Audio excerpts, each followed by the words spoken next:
Head sõbrad, austatud Seimi liikmed. Elagu iseseisev ja vaba Läti. On väga suurt turvatunnet pakkuv rehkendus. 35 aastat tagasi vastu võetud otsus on sedavõrd hästi ajaproovile vastu pidanud, et kokku on meie iseseisvusperioodid juba 54 aastat kestnud ja seega ületavad oma poolsajandit kestnud Nõukogude Vene okupatsiooni. Palju õnne selle saavutuse puhul, armas Läti rahvas. On ütlematagi selge, et ühe riigi vabadus tähendab ka teise riigi vabadust ja Eestigi iseseisvus oleks mõeldamatu ilma Läti omata ning vastupidi. Ja nagu 35 aasta eest käime ka täna ühte jalga Leedu Vabariigiga, kes mõnes mõttes oli meile oma iseseisvusotsusega eeskujuks. Teises mõttes juriidilises järjepidevuse ning Sattversmee taaskehtestamisega kasutasid iseseisvuse alusteksti autorid jälle ka Eesti kogemust. Eriti kui mõlemad meie riigid augustis 1991 pöördumatult taastasid oma iseseisvuse. Olid rasked ja keerulised ajad, aga ka väga ilusad ajad, täis vabanemise lootust ja võidu lõhna. Läti Vabariigi endine president Egils Levits on ütelnud, meenutades neid tormilisi sündmusi. Vabadust ja demokraatiat on lihtsam luua kui toimivat õigusriiki.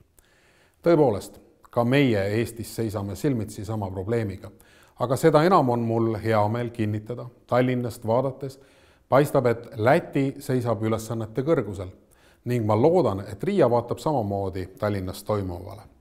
Hiljuti kohendasime just Läti Seimi eeskujul kirikuseadust Eestis ning lõpetasime Moskva patriarhaadi nõukogudeaegse võimutsemise Eesti Vabariigi territooriumil.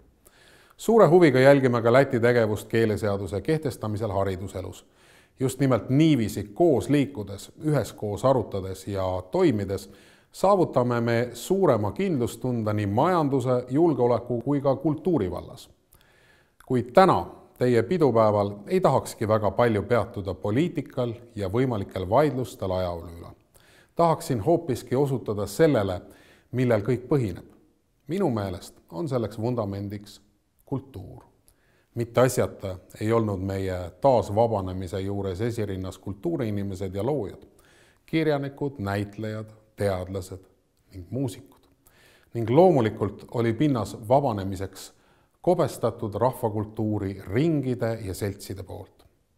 Mitte ilma asjata ei tunta maailmas seda ajastut Läänemere idakaldal kui laulvat revolutsiooni, aga laulev revolutsioon põhines laulukultuuril, laulupidude kultuuril.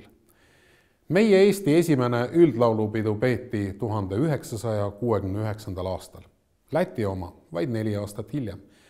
Ning kus see kõik alguse sai? Kust tulid Eesti koorijuhid, heliloojad ja rahvusromantika rajajad? Jah, loomulikult. Jaanist Simse loodud koolmeistrite seminarist, mis 50 aastat Valgas tegutses ja mis tänagi auväärt muuseumina toimib.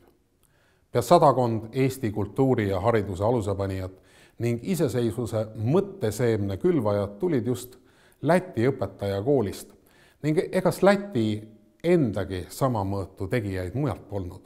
Nii et teen kummarduse meie 2 rahvuskultuuri hällipaiga Valga-Valka suunas.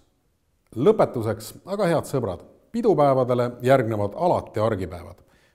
Ning kes teaks seda paremini kui igapäevaselt parlamentaarset demokraatiat loovad Seimid liikmed.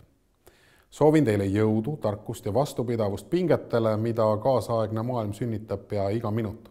Kuid te võite olla kindlad, et teie põhjanaabrid eestlased peavad teile pöialt ning soovivad, et teil võimalikult hästi läheks. Jaanis Rainis kirjutas 1911. aastal näidendi. Indulis un aria, tsiteerin, mes masa tsits, mes busim lieli tik-tsik, musu griiba. Jätkugu tahet, head lõunanaabrid.